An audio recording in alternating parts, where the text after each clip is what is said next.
Over the years, marketers have been analyzing the different generations, baby boomers, Gen X, millennials, and recently we have seen there's a red thread among all of them: speed. They all want everything to happen now. My name is Francisco Serrano, and I am the Chief Speed Officer at One to One and the host of the TheNowGen podcast. Join me. Each episode, we talk about what's happening with brands, see how brand professionals across different industries cope with this fast-changing market, and live up to the expectation of this now generation. Hello, everyone, and welcome again to the TheNowGen podcast. Today, we're going to be talking about a very important issue that many brands and retailers face, and it is our rapidly evolving digital era.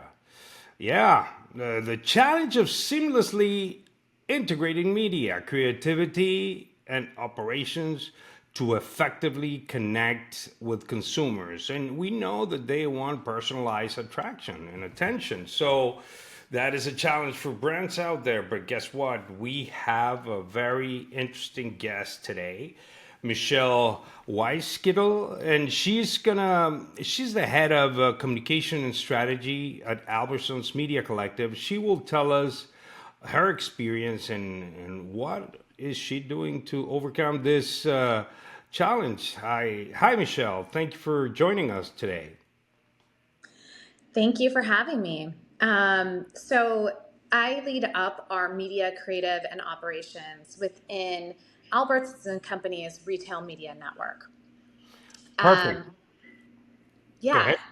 And I was just going to give you a little bit of my background so you can understand my perspective on media and this gratification towards personalization and customer experience.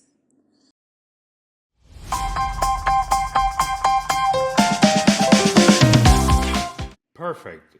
Before we jump into that, Michelle, I wanted to we started the podcast with icebreaker questions. And Okay. yeah, just to make sure that we are in the right mood, etc. And we call it the Now Challenge, and we have a surprise for you at the end of the podcast. So it's a challenge that we ourselves set up with the answers you're going to give us. And hopefully you tell us that we passed this challenge, right? So it's very basic question like first job, and you need to answer whatever that comes into your mind, and that we will use that as information, right? So Okay. first job. So my first job is now obsolete. I worked in a dental office and called people to remind them of their dentist appointment. Perfect. And I filed charts. So my job has really been replaced with automation and digital, which is what I focus on in my career. So how's that for full circle? There you go. That's good. That's your. If you were not pull out for destiny, I don't know what that is. Okay. If you were not a marketing executive, what would you be? I would be a Pilates instructor. Perfect. What's your hidden talent? Oh, my hidden talent. Gosh, I don't know. Probably a few things. Because I am a working professional, I would say it's my masterful scheduling and balancing. Okay. I have a family, a 13 and 11-year-old, who keep me very busy. So my schedules are very good. Okay. So what about guilty pleasure? Do you have a guilty pleasure? Guilty pleasure. Um, I think, honestly, my guilty pleasure is probably just relaxing and having a glass of wine. It's not really a guilty pleasure; it's a necessity. It's a Um, necessity, yeah, I know. but everyone needs to give their brain a break I sometimes. know. It's needed, and especially nowadays with a lot of information going out. And what about, do you have a hero? Do you have a personal hero? I think my philosophy is to continue learning throughout life. And so I wouldn't say I have one hero, but I've learned so many things from different people based off of experiences. And so I really just admire a lot of people for different reasons. Um, and I think that's kind of the best way to have an open mind. Okay, gotcha. What about favorite food brand?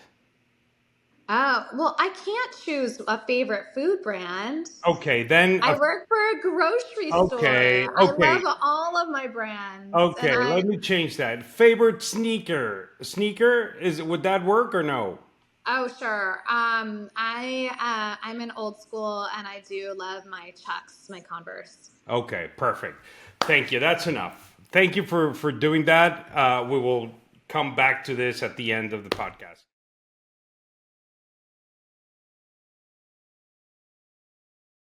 But please go ahead. Tell us a little bit about your background, where you're coming from, and why you are where you are right now. Sure. So my background is in media and creative. I grew up on the ad agency side and was really fortunate. Going back to my love of learning and just experiences, I was able to really be a part of two major changes in the industry. One around search marketing, and the other around programmatic media buying. So that was really exciting time in brands thinking about not just how to use those vehicles from a direct response area, but really how to put them into their overall mix.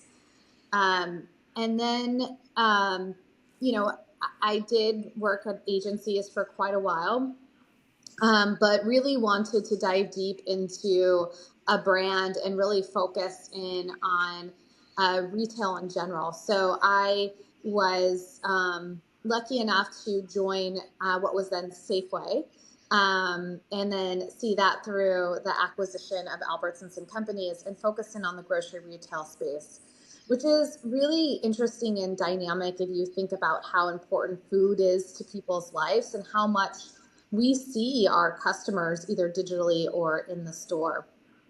I worked on the enterprise marketing side. So I was really about, driving those trips to the grocery store, focusing in on our own brands and our overall marketing efforts. But as I was doing that role, I saw this kind of another emerging area of the importance of the brands and how we have this shared shopper, and was fortunate enough to be able to join before it was even named Albertsons Media Collective, which is, our retail media network, which is a growing area for our business and our company, but also, how media is evolving and utilizing retail media networks. Oh, So that's where I am now, and I'm very excited to be a part of such a strong organization. This episode is brought to you by One to One, the fastest day-to-day design and content studio. For more than 17 years, One to One has been their premier partner for many Fortune 500 companies, proving that tight deadlines shouldn't be a hassle.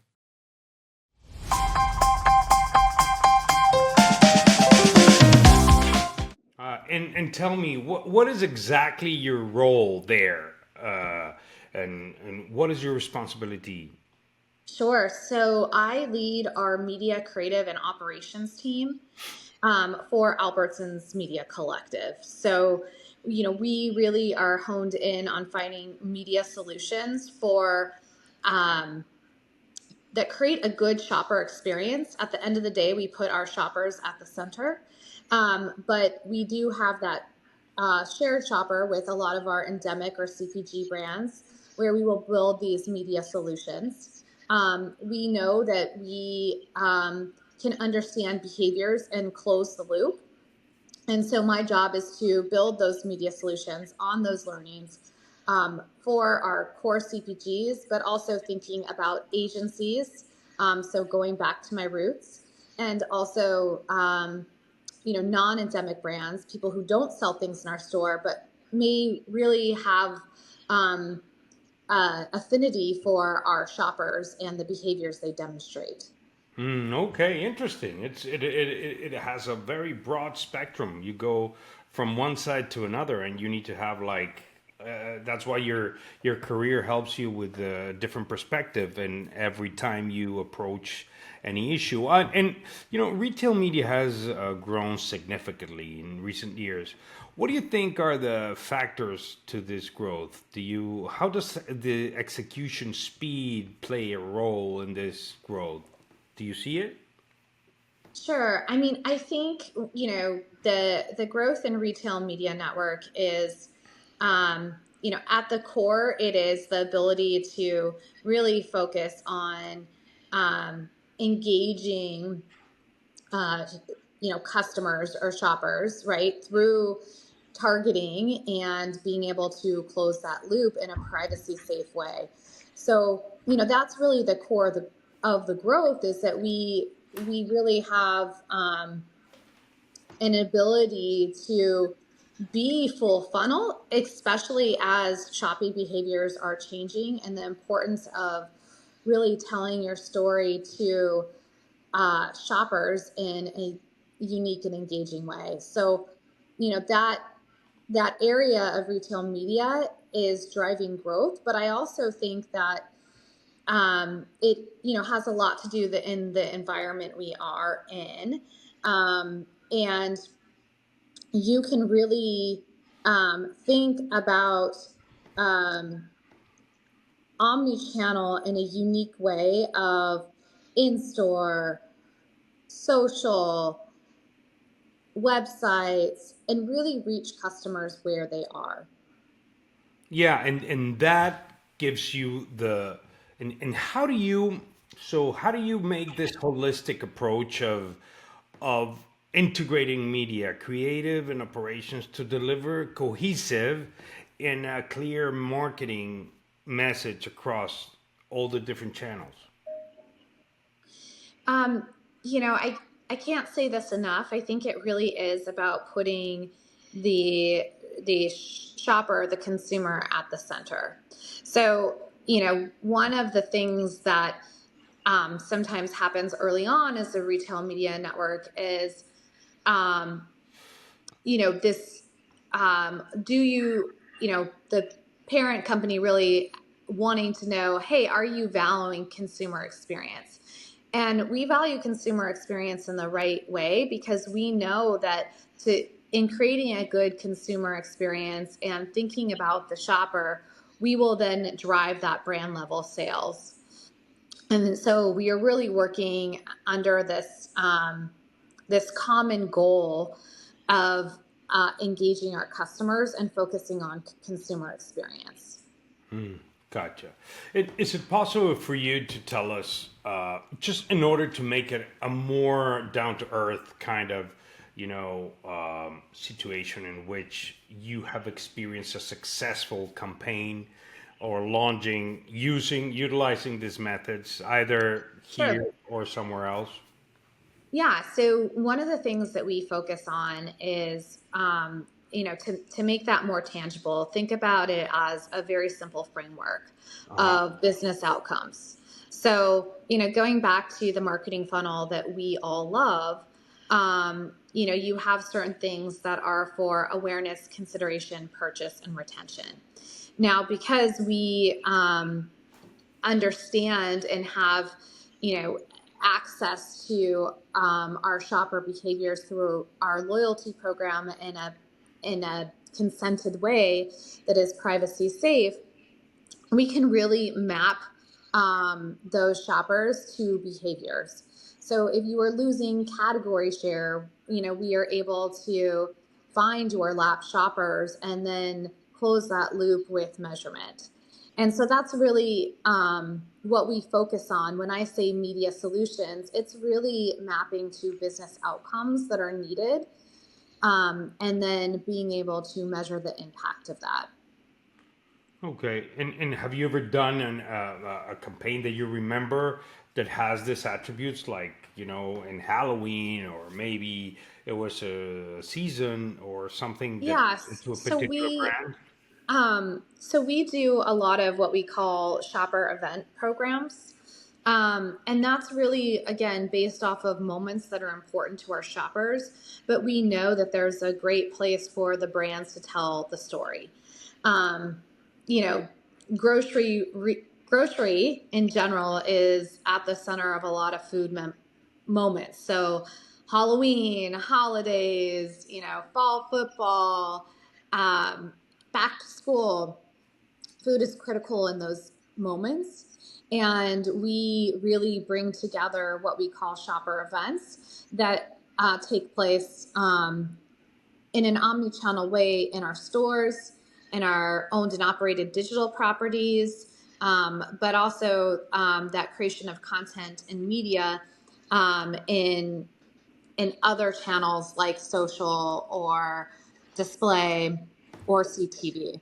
Yeah, it's incredible how the impact of the top of mind of food comes into play when you're trying to celebrate any kind of thing, or just living any kind of event. It's incredible. I always go to, well, I have a Safeway near here, and every time I know the names of the people getting there. So my relationship to food and to the convenience store, or in this case the supermarket, grocery store, it's kind of impeccable because that drives you to get certain emotions, and you as the brand drive the consumer into buying whatever is it that you feel or that you have to offer to certain profile to make that experience a personalized one. And moving into AI, because that's kind of a hot topic right now across the board, Sure.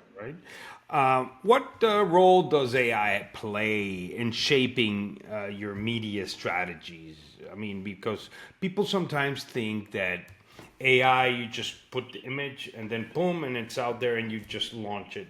And from your perspective, does that work, or it's more of a back end kind of a responsibility, or how does that work for you?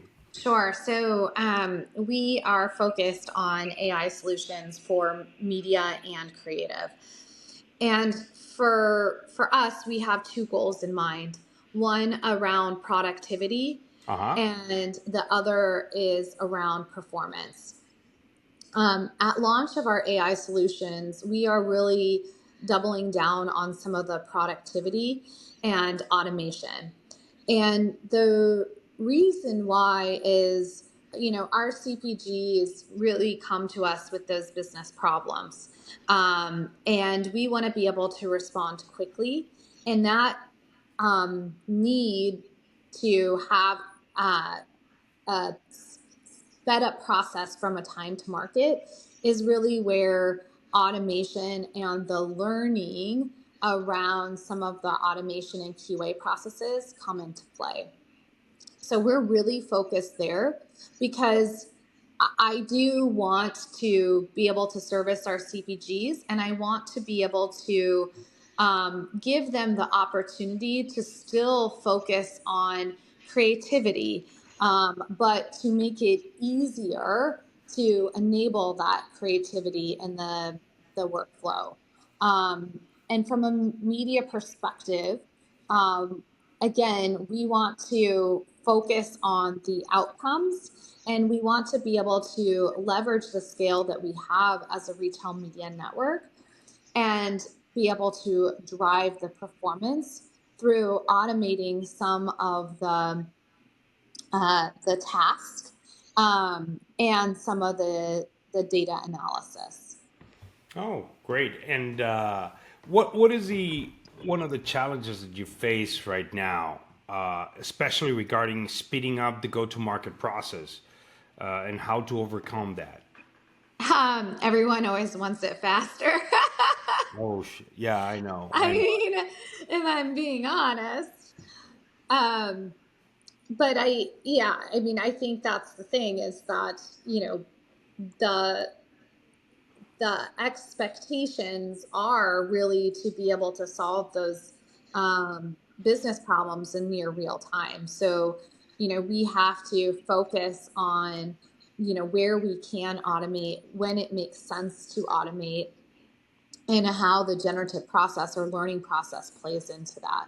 And I mean, I imagine that you should have. Do you have do you work with agencies, or do you have a team inside, or how do you manage that speed? I mean, the tools is one thing, and the automation, but then the human brain and expertise needs to come at some point, right? Sure. We've had an evolution over time. Currently, we are an in-house team, and we have a partnership as well with Capgemini.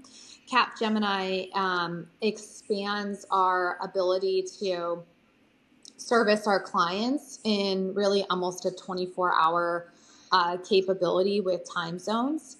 Capgemini also helps us with a tech-forward approach into how we think about our business. So in addition to our very talented in-house product engineering team, Capgemini is analyzing our workflow and looking for ways to recommend generative AI solutions. Oh, okay. Great. Looking ahead, what emerging trends or technologies do you believe will have the most significant impact on retail media networks, specifically in terms of improving the way that you launch products into market? Um, I think the challenge, and I'm going to answer in a little bit of a different way.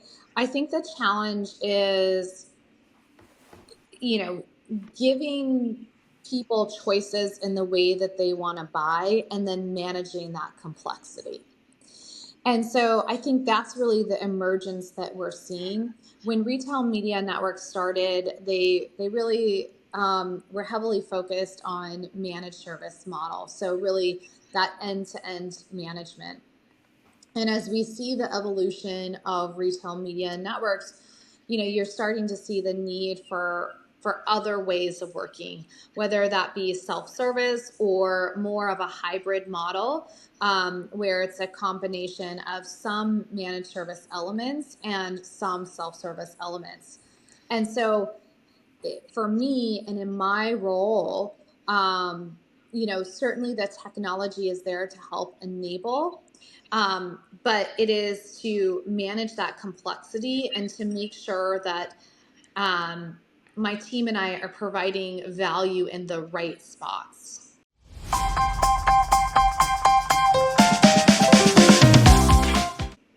Okay, gotcha.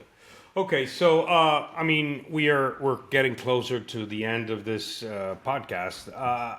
For the last question that I have for you, what would be for all the brands and retailers listening out there, from your experience, what would be the takeaway of this conversation? Oh, good question.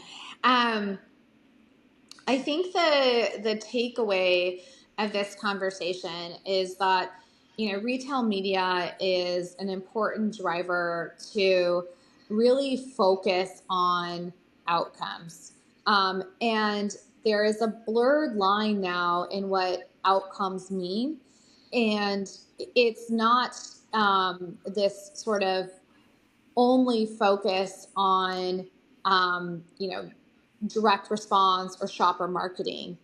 The power of retail media can really influence because you have the ability to reach shoppers in that privacy safe way and close the loop, that it can play a role in your entire marketing mix. And I think that is the thing, is really push your retail media networks and think about how you're using retail media networks for different objectives. Great. Excellent. Thank you, Michelle. Where can people reach out to you if they wanted to connect? LinkedIn is the best way. I would also recommend following Albertsons Media Collective on LinkedIn. We put a lot of great content and thought leaderships. myself, but also my strong peer set. And Okay. that's a great way to connect. Perfect. I'll make sure to include that. And remember, it's always good to hear this one of a class professionals telling you what is the challenges that they're facing and how to overcome them. I mean, it's not a recipe for success, but it gives you a lot of insights.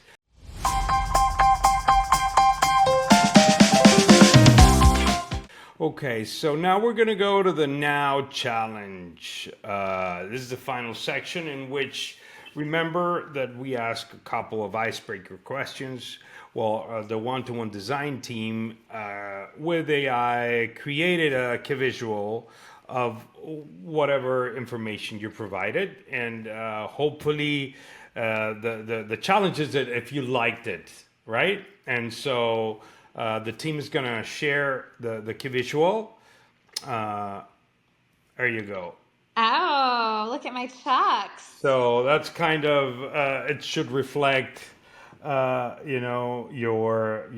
likes. You see the wine, the relaxing, and your super shoes, sneakers, and the ambience and the atmosphere. And that was done just in this 25 minutes that we had this interview.